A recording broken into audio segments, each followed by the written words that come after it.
first of all, let's listen to the two different kinds of chords. A major chord sounds like this.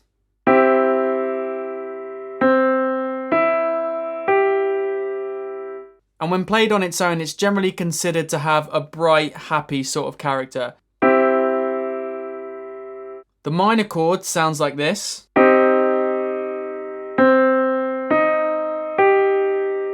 And this one has a darker character, often described as a sadder sounding chord. Now, in the context of a piece of music, that may not always be the case, but for now, it's a clearer way to distinguish the two. These chords are more specifically called triads because they have 3 notes played together in harmony. And if you're not sure, harmony, to put it simply, really just means playing 2 or more notes together, which kind of interact to create a new, interesting sound or texture. Just to avoid any confusion, you may see a triad defined a bit more specifically as a 3-note chord made by stacking thirds. Now these major and minor ones are, and we'll get to what thirds are in a minute, but I think that definition can actually be a bit limiting in the long run, as there's other common chords that you're going to use down the road that break that rule. So let's stick with the definition of a triad being a 3-note chord for now. When we have the notes of a chord, a triad or anything else, we can then play each note more than once and spread them out in all kinds of different ways across the piano. A lot of music comes from what the chord is, but also there's a lot of music to be had in how you voice the chord on the piano. So for example, if I take this chord here, this is a C major and it's got C, E and G in it, but I've got C's, E's and G's up and down the piano. So I could put this E up here, or I could double the C. There's all kinds of things you can do. You don't always have to play them together either. You can break them up into patterns. There's a lot you can do with chords, but for now, it's best to learn them in their original form as it's the clearest way to get the notes that you can use. These are called root position. You're starting from the root of the chord and playing one of each note in order. Chord names have 2 parts. The note which you start a chord from, followed by the type of chord that you're playing. And the important thing to understand here is that what makes one chord type is the specific pattern you make from that starting note. So these 2 chords I played before, C major and C minor, are both C's because that's the note they both started from. But this one uses the pattern which we call major, and this one uses the pattern called minor. And the pattern is to do with the spacing of those notes. There's 12 different notes on the piano, so that means that for every chord type, there's 12 versions of it. 12 different notes you could start that kind of chord from, or as we say, 12 different keys you could play it in. Learning how to build a type of chord is like a blueprint you can use for every key. And for every blueprint you learn, you get 12 chords, which can make everything 12 times quicker to learn. The main thing to understand is that when you have one chord type and play it in different keys, although the notes are going to be different, the pattern or the spacing between the notes has to be exactly the same to give it the same sound. So let's stick with C as our starting note here for now. From this note, we have 11 other notes to choose from that we could potentially harmonize with. Now obviously there's a lot more notes on the piano, but remember they're higher and lower versions of the same note, so we generally just consider one of each for now. The size of the gap between any 2 notes is called an interval. Each different sized interval and the relationship between those notes creates different and unique emotional characters in sound that we can use for music and to create harmony with. We can measure each interval by how many half steps away they are, or semitones as we say in the UK. So for example, starting on C, this is 1 half step away. This one is 2 half steps away, 3, 4, 5, and so on. But if I start on D and go to E flat, that's also 1 half step away, 2 half steps, 3, 4. So every size that's 2 half steps, for example, will have the same kind of character. So, and every one that's, say, 4 half steps away will also have the same kind of character. So it's more about the relationship between the notes and how they interact more than what the notes are themselves. With harmony, we use different combinations of these intervals to create new mixtures of sound. So you can think of intervals as like your color palette or a list of ingredients, and you can mix them together in different ways to keep creating new things. Major and minor chords are just some really commonly used mixtures and the backbone for lots of other things. So that's how we can measure each different size gap or interval. But what we actually do in the long run to make it kind of less cumbersome is to use a numbering system and name each different sized interval. I'm going to make a separate video on that soon to do all of them properly, but for now we're just going to use the ones that we need in our understanding of major and minor chords. Starting from a C for the first example, we call C the root or the first in the chord. The next note we want for a major triad is 4 half steps away, or you can look at 2 whole steps away if you like. So 1, 2, 3, 4 half steps, or that's 1, 2 whole steps. That gives us an E. In music, that interval is known as a third because it goes over the space of 3 letters or 3 notes of the C major scale. C, D, E. More specifically though, this is actually called a major third. There's another kind of third, but we'll come back to that in a sec. Now we have a root and a major third. The next note in the pattern is then another 3 half steps on from this note. 1, 2, 3, which gives us a G.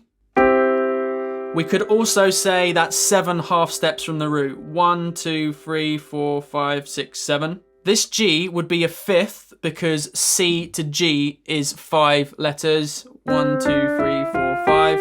And the 5th note of the C major scale. The proper title is a perfect fifth, but musicians often just say fifth for short, so you'll hear that a lot. Perfect comes from the fact that it's a really solid, stable sound in music. So altogether, we have a root, a major third, and a fifth. The distance from here to here is called a major third, and the distance from here to here is called a perfect fifth. Earlier, I mentioned building harmony by stacking thirds, so you can also think of this interval from here to here as a major third, and then from here to here as a minor third. This interval is 1 half step smaller than this one. It's 3 half steps instead of 4, and the name for that sized interval in this case would be a minor third. So essentially there's 2 kinds of third before it gets onto fourth.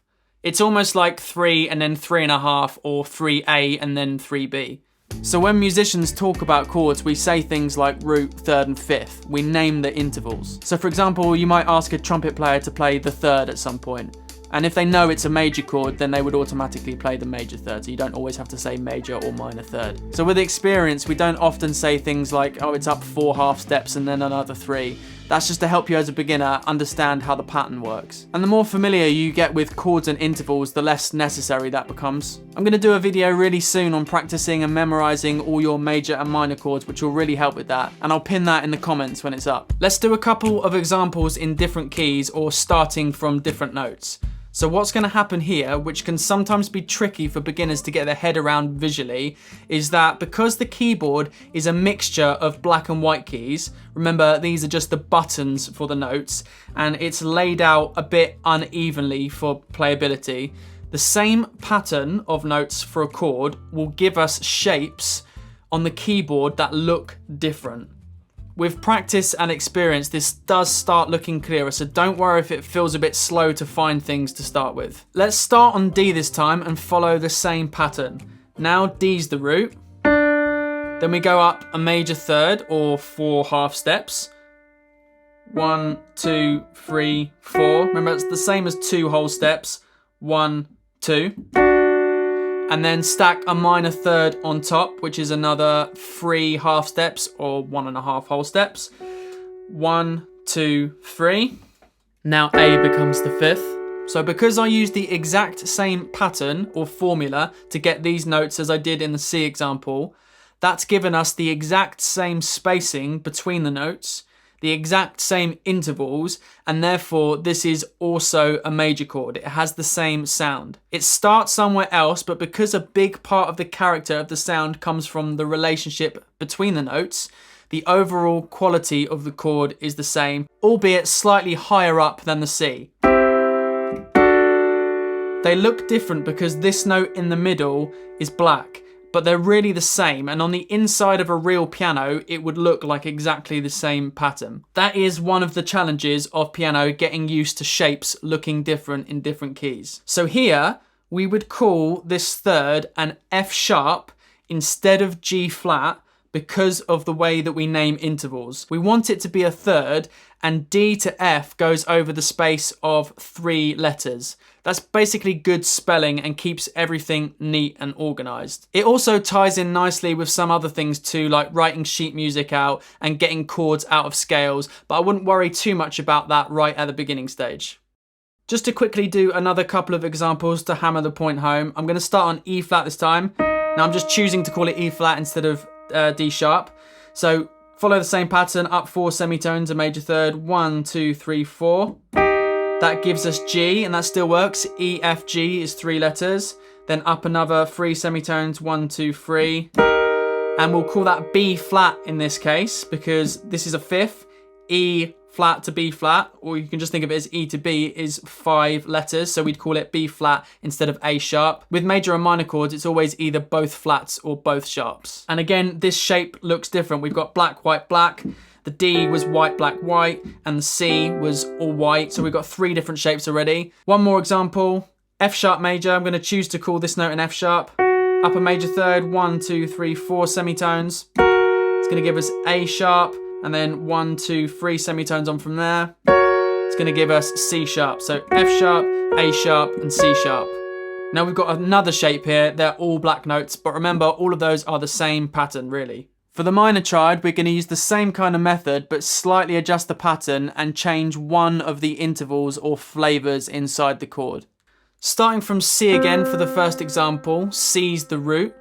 The next note we want for the minor chord formula is 3 half steps away for the minor third, or you may see it quicker by going 1.5 whole steps. So 1, 2, 3. This gives us a different interval than was in the major chord, and this is the defining feature of a minor chord.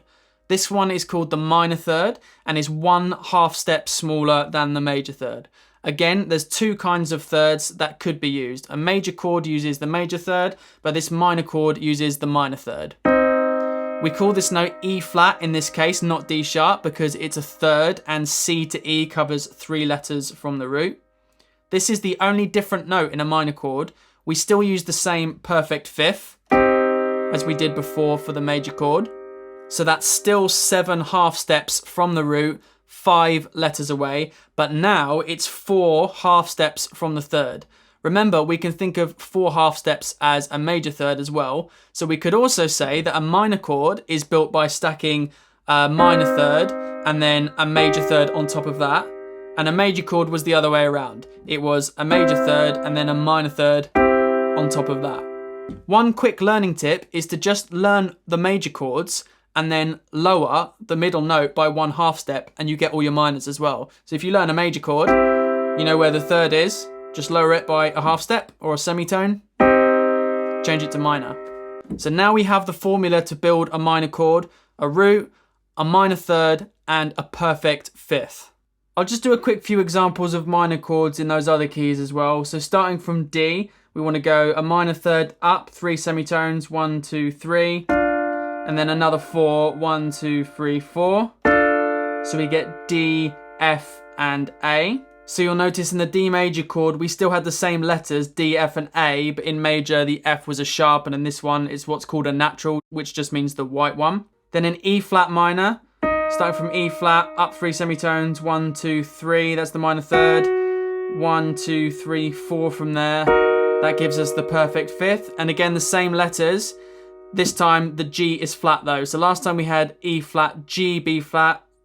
Now we have E flat, G flat, B flat. And then the last one, F sharp, up 3 semitones, 1, 2, 3. Gives us A, and then a 4 from there, 1, 2, 3, 4. Gives us C sharp. So again, the same letters. Last time we had F sharp, A sharp, C sharp. Now it's F sharp, A natural, C sharp. I've also got a long, in-depth guide up at the moment for beginners on all the different things that you can be learning and working on to help you grow as a musician. And there's lots of really important stuff in there that you're going to need. Please let me know in the comments and give the video a like if you found it useful, as that really helps the channel start to grow. Subscribe for more content that's going to help you keep developing your piano skills, and thanks for watching.